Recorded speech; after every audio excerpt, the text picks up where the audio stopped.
Bonjour à tous et bienvenue sur Crypto Signal. On y va pour l'analyse du discours de Jérôme Powell qui vient juste de se terminer à l'instant. On va ici décortiquer un petit peu la partie discours et la partie Q&A, donc Question and Answers. Écoutez, moi j'ai trouvé que c'était plutôt un bon meeting. La Fed a décidé de ne pas augmenter ses taux, et ce qu'on va regarder aujourd'hui principalement, c'est quel a été le ton de Jérôme Powell tout simplement pendant ce meeting. Allez, on y va pour l'intro.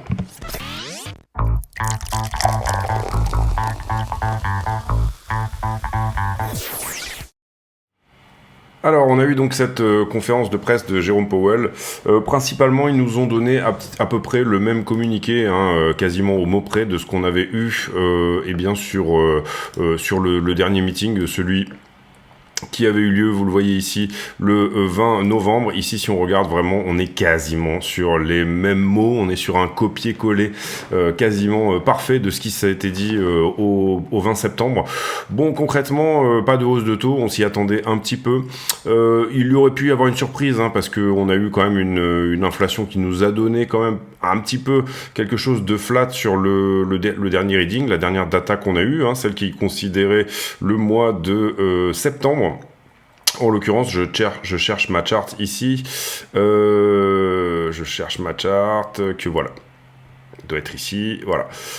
Et concrètement, ce qu'on peut éventuellement voir là-dedans, eh bien, c'est par rapport à ce plateau qu'a trouvé l'inflation, aucune réponse de la Fed finalement. Et d'une certaine manière, je pense que ce qu'on peut voir aussi, c'est que je vais déjà vous faire l'analyse, je pense, du discours, et puis ensuite on ira réfléchir à comment a réagi la Fed à tout ça, et quel a été aujourd'hui le discours de Powell et quel a été son ton. Personnellement, je l'ai trouvé très dovish aujourd'hui, c'est-à-dire extrêmement dans cette potentielle idée que on a peut-être trouvé le taux terminal, c'est-à-dire que la Fed n'augmentera peut-être plus ses taux.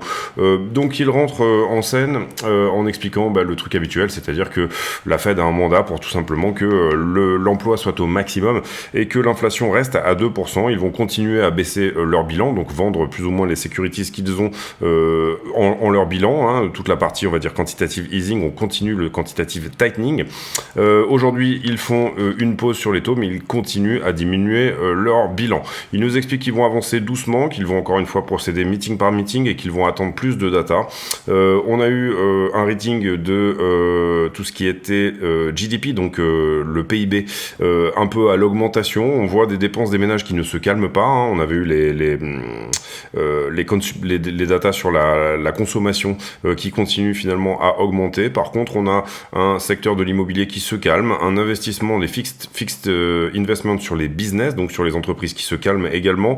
On a un marché de l'emploi qui est relativement stable avec 3,8% de chômage, mais les salaires qui semblent se calmer. Il y a toujours plus de travail que de travailleurs, semble-t-il. Un corp ici, donc le reading, je vous l'ai expliqué, qui était à peu près à 3,8% sur le dernier reading qu'on avait eu. Une inflation qui s'est certes modérée, mais on a encore du travail. Une haute inflation diminue le pouvoir d'achat des ménages, et cela impacte bien évidemment leur vie de tous les jours. Donc la Fed va continuer dans sa mission. D'une certaine manière, ce qu'il nous dit aussi, c'est quand même qu'ils sont en train de faire une pause. On a désormais, je crois que ça fait 3 meetings qu'on n'a pas eu de hausse, il me semble. Et une sorte de problème, mais à la fois une chance, avec une économie qui est résiliente.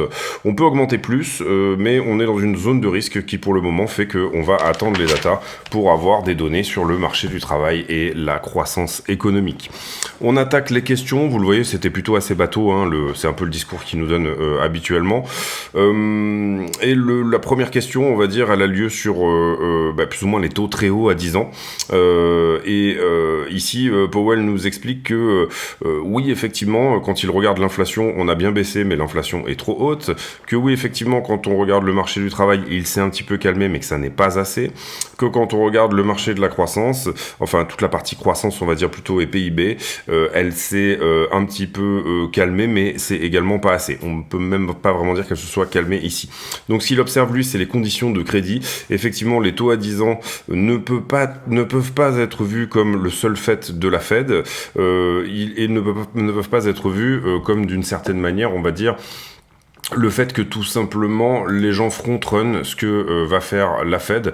Ici on a eu, vous le voyez, un très léger, on s'est très légèrement calmé sur les taux à 10 ans dernièrement, mais vous voyez qu'on est à des niveaux complètement incroyables, 5% sur 10 ans pour ce qui est du gouvernement américain d'emprunter. Donc à chaque fois que un bon américain vient à expirer, ils doivent réemprunter sur ces taux-là, malheureusement, et ce sur une période assez longue, ce qui explique l'explosion totale du marché de la dette américain.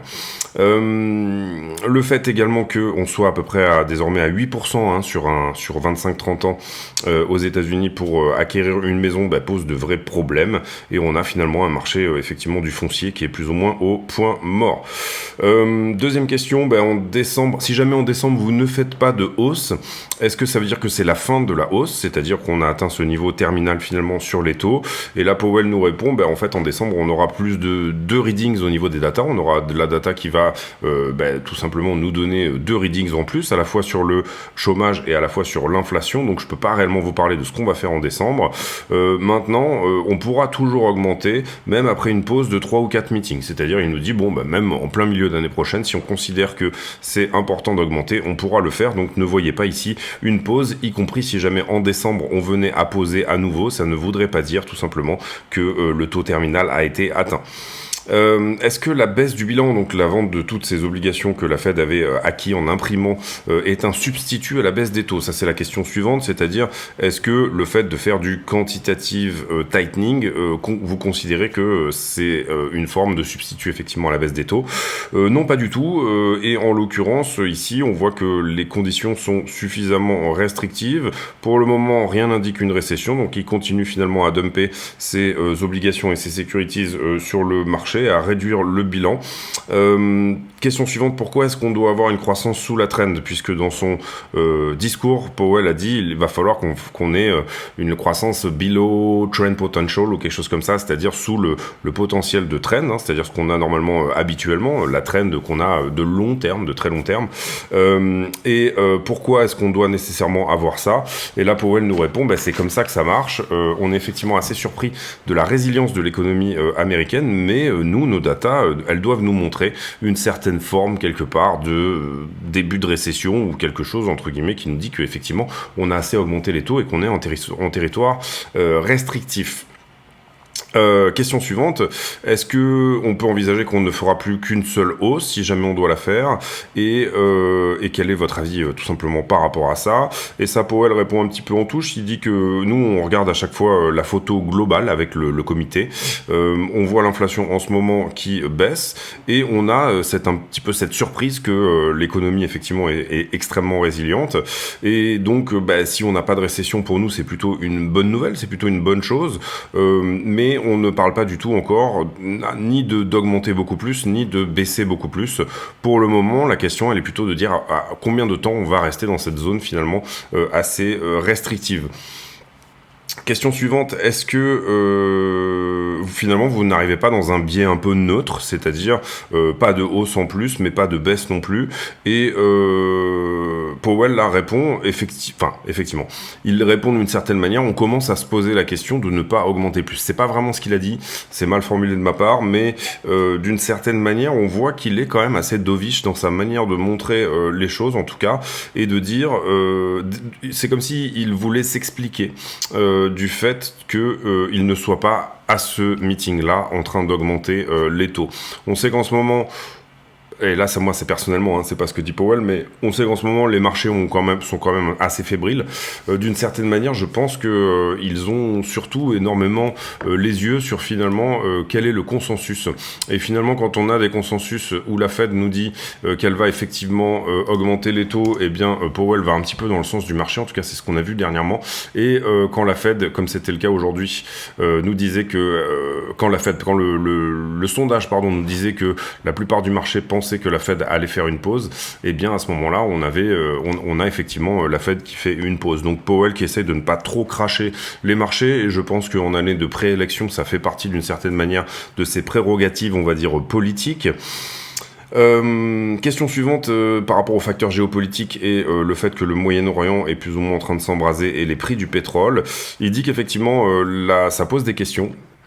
Pour eux, ils ne le considèrent pas nécessairement comme une forme de risque, mais que d'une certaine manière, ça pose des questions effectivement sur les prix du pétrole. Ici, on voit l'indice gasoline aux États-Unis qui est relativement flat, voire à la descente depuis un certain temps. Tout ce qui est US Oil, vous le voyez, on n'a pas nécessairement explosé sur ces annonces entre guillemets d'embrasement du Moyen-Orient. On a eu l'explosion ici, c'était le 9 octobre, juste après le 7, et finalement depuis, on a retracé tout le mouvement. Donc il dit pour le moment, on voit pas sur le pétrole réellement de cette notion que effectivement on va avoir une énorme inflation induite par l'augmentation des prix du pétrole.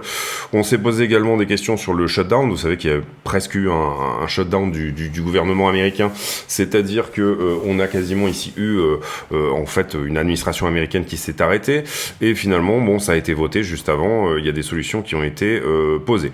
Donc on fait des progrès, on est extrêmement focusé, on est conscient que les petits business souffrent et que la meilleure chose c'est de restaurer la stabilité des prix. Pourquoi l'économie ne répond pas à une hausse des taux? C'est une question donc. Écoutez, on a été content de voir que cette augmentation des taux n'a pas mis à mal l'économie. Il est normal pour nous de penser qu'on doit avoir une correction dans l'économie parce que c'est toujours ce qu'il se passe quand on augmente les taux. Pour le moment, ça fait un an, désormais jour pour jour, qu'on a fait 4 augmentations de 75 points de base, donc une augmentation de 3% en quelques mois. Et on observe ici un lag et une réponse de l'économie qui est extrêmement importante, malgré le fait qu'on voit quand même une inflation qui a l'air de se calmer. Une diminution de la croissance ou une forme de récession n'est pour le moment pas du tout dans les charts. Par contre, il faut considérer également, parce que ça faisait partie de la question posée, les dot charts, vous savez, quand la Fed fait des projections et que chaque membre du comité met en fait une croix à l'endroit où il pense que va être à la fois l'inflation, à la fois, enfin voilà, on a toutes ces charts sont proposées par la Fed une fois tous les 2 meetings. Là, en l'occurrence, on n'en a pas eu. Ben, c'est une photo dans le temps et elle change énormément avec le temps, cette dot chart, et elle change avec la data, c'est-à-dire qu'on essaye d'être transparent, mais ça reste une photo de ce qu'on pense sur le moment. Encore une fois, il le répète, la croissance doit à un moment donné être en dessous du potentiel de croissance. Pour lui, c'est une donnée, c'est quelque chose qui doit arriver et ça n'est pour le moment pas arrivé. Et là, on a une croissance qui augmente malgré ce niveau effectivement très restrictif des taux. Il le répète, on va procéder meeting par meeting et la question qu'on se pose à chaque fois en procédant de manière très prudente, c'est qu'est-ce qu'on doit faire pour que l'inflation retourne à 2%. Ensuite, on a une nouvelle question sur les bonds, mais on va passer dessus, histoire d'avancer un petit peu. C'était déjà une question à laquelle il avait plus ou moins répondu, de toute façon. Idem sur la question suivante. Le stress bancaire, donc cet environnement bancaire, finalement, qui se retrouve avec des... je sais pas si j'ai les TLTs ici, je pense que oui. Qui se retrouvent avec des bons qui ne valent plus rien, hein, puisque avec cette augmentation des taux de la Fed, on a beaucoup de banques finalement qui se retrouvent avec des bons qu'ils avaient achetés il y a un certain temps. Si jamais il y a un bank run, ces bonds ne valent vraiment plus rien, puisque les nouveaux bonds on va dire, sortent avec des taux beaucoup plus importants. Donc sur le marché de l'occasion, les anciens bonds ne valent plus rien. Et effectivement, c'est quelque chose qu'on monitore d'extrêmement près. Pour voir comment vont les banques, on n'a pas un seul facteur, mais on en a 7 ou 8, et ça dépend également de la typologie de la banque qu'on est en train de regarder. Par exemple, pour certaines, ça peut être à quel niveau est le dollar par rapport aux autres, le niveau également des US equities, donc du marché des actions, et bien évidemment les conditions de crédit, etc. On ne regarde donc pas juste un facteur pour comprendre le stress bancaire, on regarde beaucoup de facteurs, et depuis mars, le moment de la crise bancaire, on a énormément travaillé avec les banques sur leur funding, donc comment elles se refinancent en fait, c'est-à-dire leur donner toujours une capacité de refinancement malgré des pertes non réalisées qui sont énormes. On l'avait vu avec la Bank of America par exemple, où on a potentiellement un bilan qui est relativement dégueulasse, mais ici vous le voyez, on a également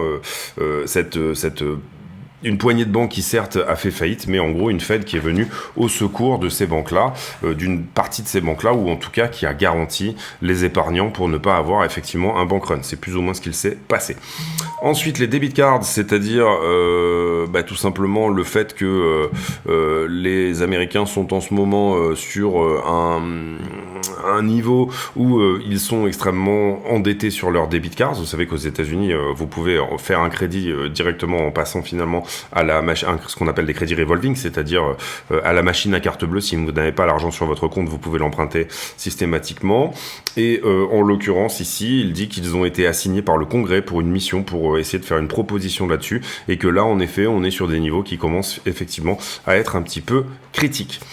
Le PCE, pourquoi? En fait, la question est relativement logique même. Pourquoi on a eu ce plateau sur l'inflation et vous n'avez certes pas augmenté? C'est-à-dire, pourquoi on n'a pas eu d'augmentation ici cette fois-ci, alors que les readings n'étaient pas très bons sur le dernier reading de l'inflation?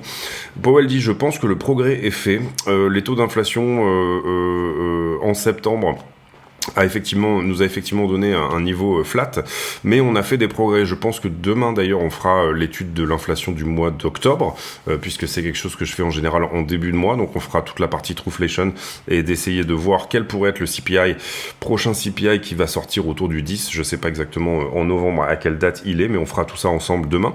Et le progrès pour moi est en partie fait. En faire trop, en fait il avait dit il y a quelques mois, si on en fait trop, c'est ok, ça pourrait, c'est quelque chose qu'on peut corriger après, c'est-à-dire une bonne petite récession et puis c'est parti. Par contre, si on n'en fait pas assez, je parle des hausses de taux là, à ce moment-là, ça peut prendre des années à réparer, c'est-à-dire qu'on peut s'inscrire dans des années de stagflation effectivement.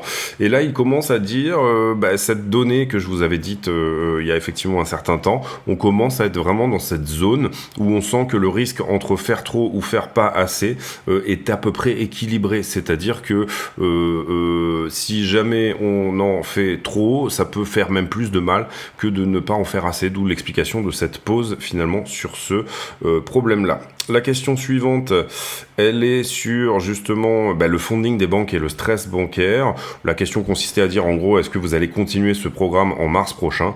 Ce à quoi Powell répond, on est en novembre, pour le moment on n'est pas en mars, donc pour le moment on n'est pas du tout dans ces considérations-là. Reproduire le programme de effectivement venir au secours des épargnants quoi qu'il arrive, et je pense que théoriquement la question était posée puisque ça doit être revoté un an après, donc en mars prochain. Le taux neutre, est-ce qu'on est au taux neutre ou pas pour vous, ou est-ce qu'on est encore suffisamment pas haut, finalement c'est un peu toujours la même question. Il dit que c'est une variable importante et que cette idée du taux neutre, le bon taux finalement qui ne va donc ni en faire trop ni pas assez, c'est une variable importante, mais on ne peut pas la deviner en amont. Il va falloir pour cela, et on pense être dans cette zone-là, en fait, c'est ce que nous dit...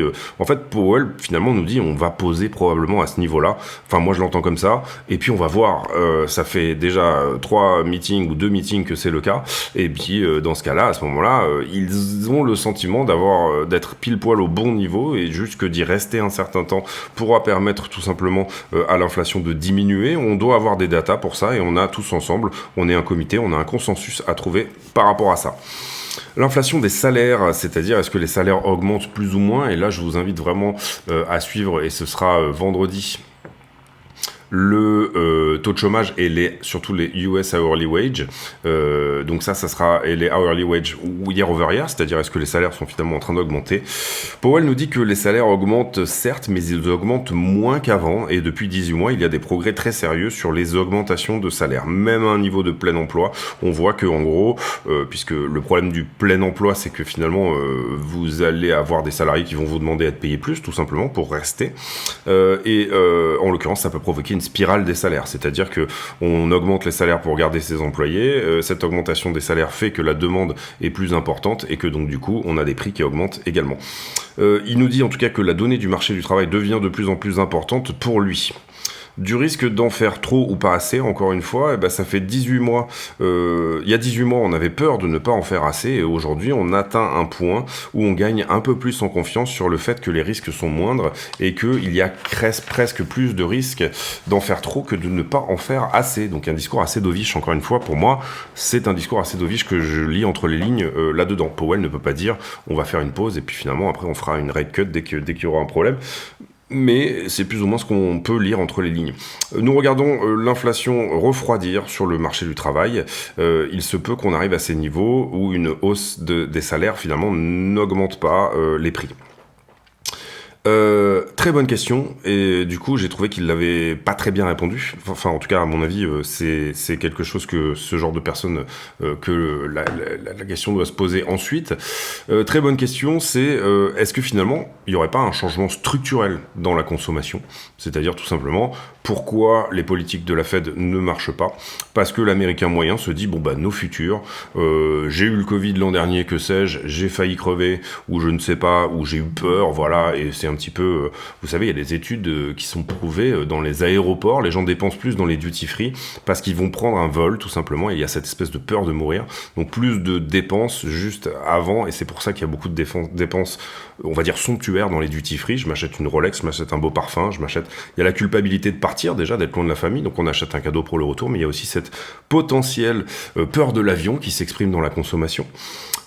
À parté de ma part, hein, c'est pas Powell qui a dit ça non plus, mais est-ce qu'il n'y a pas un changement structurel dans la consommation? Bah, à savoir, les Américains se disent, bon, de toute façon, on va imprimer s'il y a un problème, la dette, finalement, j'ai l'impression que tout le monde s'en fout, donc est-ce qu'on n'est pas finalement dans cette époque où ils sont juste en train de consommer comme des malades, quoi qu'il arrive, et on le voit sur les débits de cartes, où on commence à avoir de la délinquance, des gens qui peuvent pas payer de la délinquance, je parle sur les débits de cartes, c'est-à-dire des gens qui n'arrivent pas à payer leur crédit revolving et finalement qui se font prendre des choses. On a vu également que la crise de 2000, la crise de 2008 avait été finalement pas relativement bien absorbé, c'est pas le bon mot, mais avait finalement en tout cas créé à la fois, enfin créé des infortunes, mais desquelles les gens finalement ont pu se récupérer après. Est-ce qu'il n'y a pas un changement finalement dans la consommation? Et j'ai trouvé que la question était vraiment intéressante, qui fait que la Fed, on est sur peut-être autre chose, et donc du coup c'est pour ça qu'on a une dépense des ménages qui est en train d'exploser, un GDP qui explose, etc., alors qu'on est dans des conditions de crédit qui sont théoriquement extrêmement restrictives. Est-ce que peut-être il n'y a pas une piste de ce côté-là?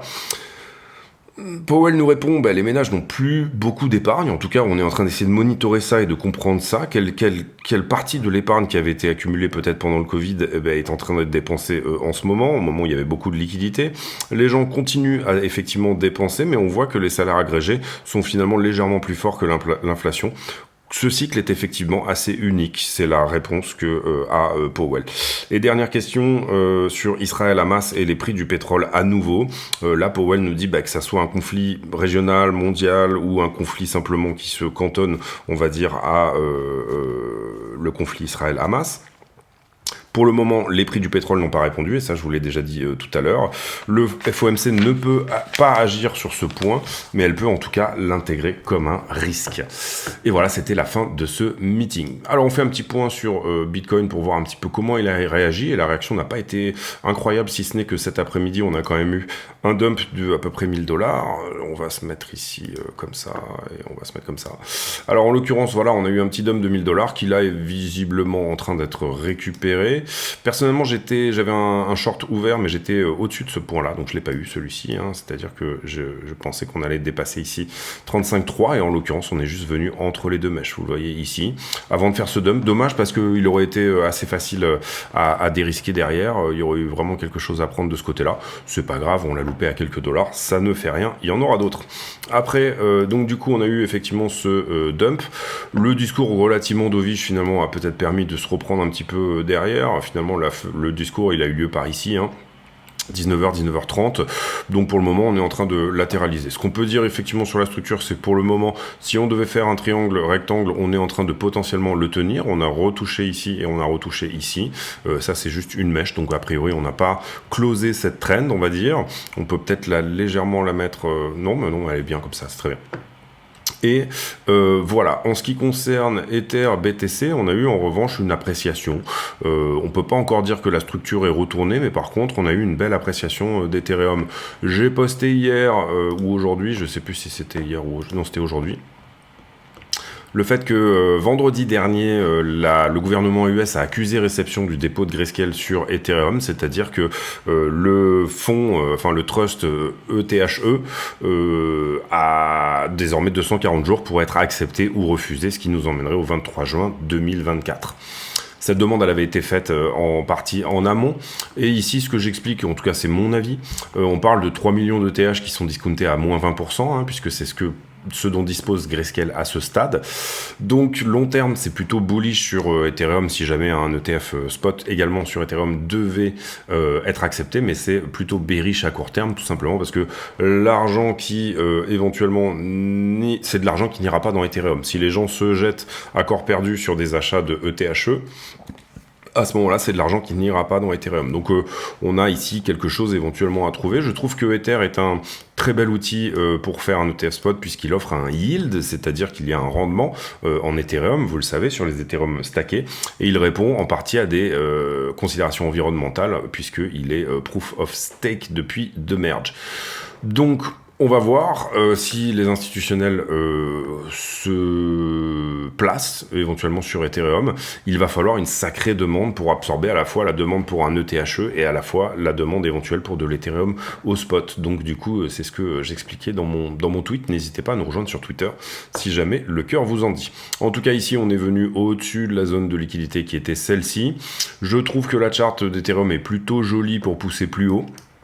Maintenant, attention à toute cette liquidité ici à partir des 1740 qui pourrait être revisitée. En tout cas, pour le moment, ça va plutôt chercher en haut et on va voir ce qu'il se passe ici dans cette mèche, c'est-à-dire suite à ce push finalement, eh bien, est-ce que cette mèche nous propose un refus? En tout cas, on voit que potentiellement ce petit niveau daily là est en train d'être attaqué. On va voir si ça tient encore une fois, si ça ravale tout de suite. Eh bien, effectivement, on sera sur un fake out de ce côté-là.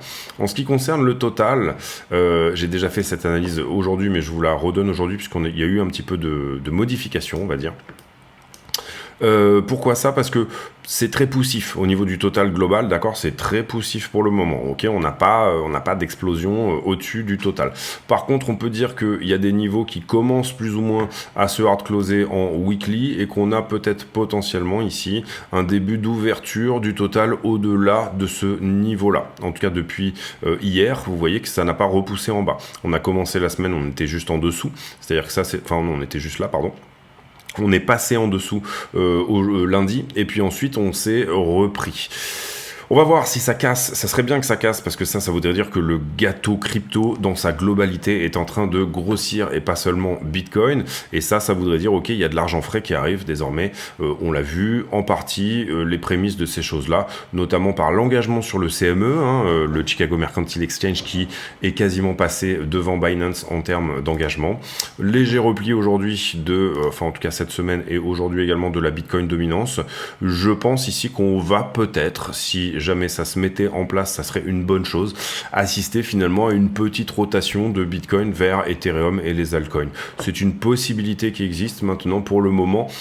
Il va falloir une cassure franche de ça, mais c'est peut-être ce qu'on est en train de voir à ce stade. C'est très poussif, encore une fois. On n'a pas ici la vraie bougie de breakout qu'on voudrait. Vous le voyez que sur tous les jours, c'est presque une bougie d'indécision où finalement ça pousse, ça retrace, ça pousse, ça retrace, ça sait pas trop où ça veut aller. Il faudrait une explosion à la fois en même temps de Bitcoin, mais également des altcoins, ou une latéralisation de Bitcoin suivie d'un engagement très fort sur les altcoins éventuellement, en tout cas faire grossir le gâteau total, puisque je vous le rappelle, Bitcoin est 20% plus haut que tout le reste. Bitcoin, il est ici dans sa structure, c'est-à-dire qu'il est déjà en train d'attaquer le pic qui est celui-ci, hein, si on additionne, on va dire, les deux charts, vous comprendrez que... Hop, on va faire comme ça, pardon. Désolé, hein, c'était à la volée. Voilà, ici, Bitcoin, il est déjà à l'attaque de son pic précédent. Et là, je vous l'ai très mal mis. Ce serait plutôt comme ceci, voilà. Bitcoin est déjà à l'attaque de son pic précédent, alors que les alts ne sont pas encore... Enfin, les alts, le reste, la market cap totale, voilà, puisque là, on inclut Bitcoin dans cette charte.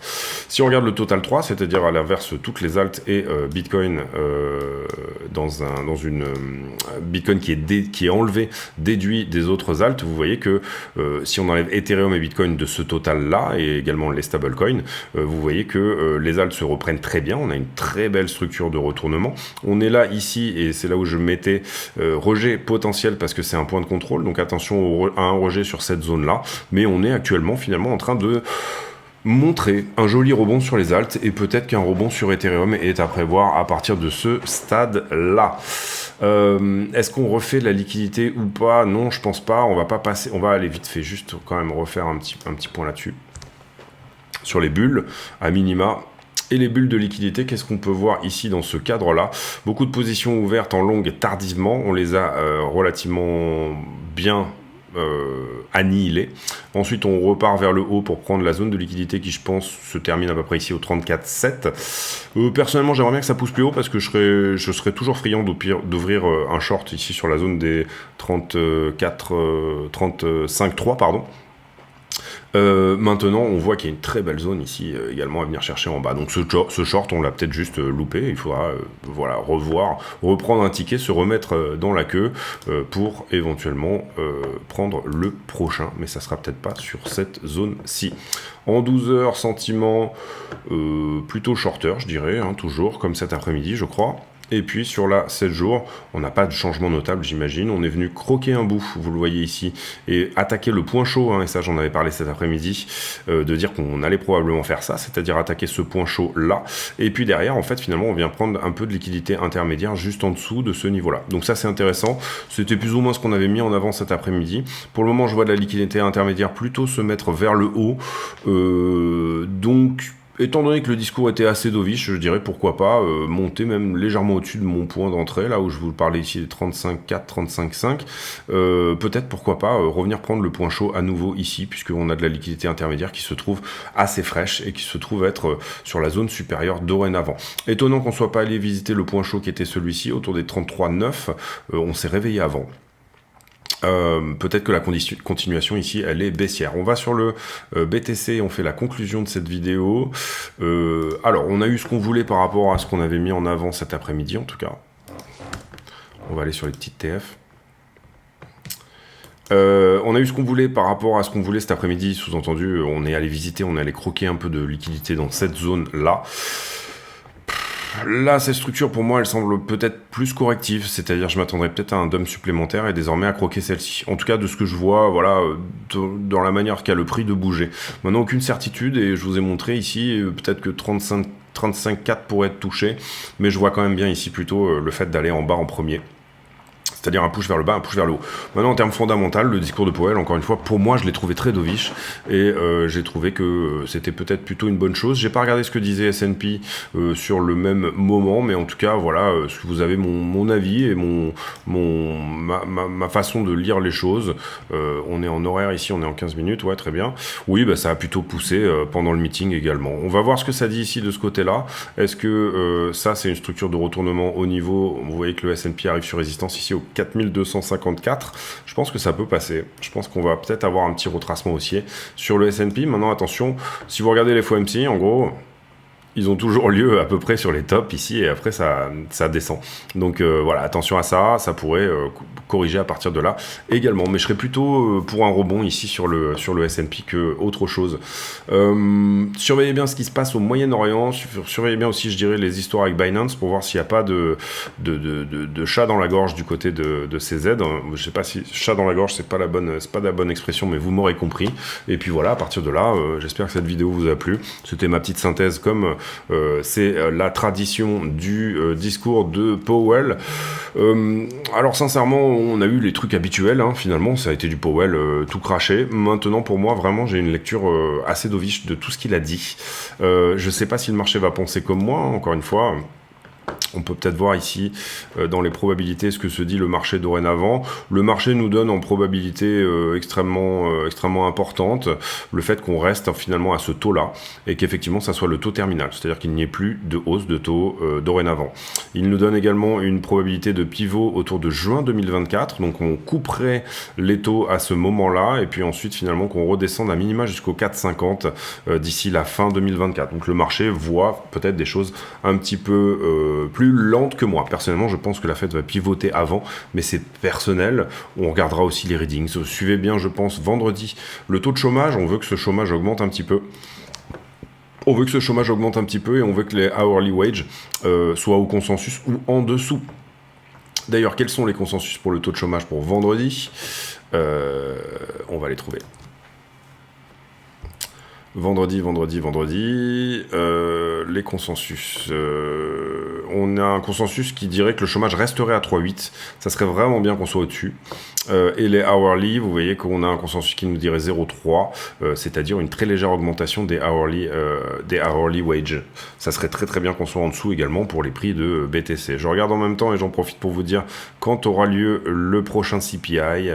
Et le prochain CPI aura lieu le 14 novembre. Demain, on fera la vidéo d'analyse sur le mois de octobre par rapport à tout ce qui est CPI, etc. J'ai oublié de la faire aujourd'hui, en général, je la fais le premier du mois. Et on essaiera de forecaster quel pourrait être finalement le CPI du 14 novembre. CPI étant une data extrêmement importante, bien entendu. J'ai le sentiment quand même d'une certaine manière qu'on va pouvoir en ce moment se dégager un petit peu de toutes ces histoires d'inflation, etc. Et à un moment donné, peut-être même reconsidérer que Bitcoin est un actif anti-inflation et que donc plus d'inflation pourrait bénéficier à Bitcoin, c'est-à-dire revenir sur son fondamental. C'est pas encore le cas parce que Bitcoin est tradé comme une action tech pour le moment, donc on ne sort pas de ce scope-là, mais j'ai le sentiment que petit à petit, il va falloir revoir notre copie par rapport à ça et ne pas hésiter à faire évoluer notre système de trading en fonction de l'évolution de cet adolescent qu'est Bitcoin, tout simplement, et il doit trouver sa place petit à petit. Encore une fois, j'espère que cette vidéo vous a plu. J'ai pour habitude en fin de vidéo de poser une question à la con, c'est-à-dire une question qui n'a rien à voir avec le prix du Bitcoin. Et la question du jour, elle sera toute trouvée. On m'a conseillé, il va falloir que je fasse des lunettes de repos pour les écrans. J'ai une vue parfaite, mais voilà, j'ai des problèmes d'yeux peut-être à cause de ça. Donc du coup, voilà, est-ce que vous portez des lunettes? Ça sera la question du jour. Et si oui, ben moi je me vois pas du tout porter lunettes, mais bon voilà, ça va être le cas en tout cas au moins pendant le temps d'écran. Je vous souhaite à tous une très bonne journée, on se retrouve demain pour une nouvelle vidéo. Pour moi, le scénario privilégié serait quand même ici d'aller peut-être croquer un petit peu en bas. Vous voyez qu'on a une belle zone de liquidité quand même ici là-dessous, hein, voilà ici. Allez peut-être croquer un petit peu ça et éventuellement derrière proposer un rebond. Maintenant, je suis toujours sur les starting blocks pour encore une fois ouvrir un short à peu près dans cette zone-là. Je ne sais pas encore exactement où. Est-ce que je mets un ordre à l'aveugle et je vois si ça passe ou pas, ou alors est-ce que j'attends une petite structure de retournement dans la zone? Pour le moment, j'ai mis un ordre à l'aveugle à 35,4. On va voir ici comment ça se passe de ce côté-là. Encore une fois, c'est une position de petite taille, donc maîtrisée et avec voilà un levier conséquent, mais la position reste avec une petite taille. Je vous souhaite à tous une très bonne soirée, on se retrouve demain pour une nouvelle vidéo, d'ici là portez-vous bien, pas de vidéo affiliée aujourd'hui malheureusement, j'en ferai peut-être deux demain, voilà les affiliés, postez-moi sur le Discord ou dans les commentaires les altcoins éventuels que vous voudriez voir analyser, on se retrouve demain, portez-vous bien, à très bientôt, ciao.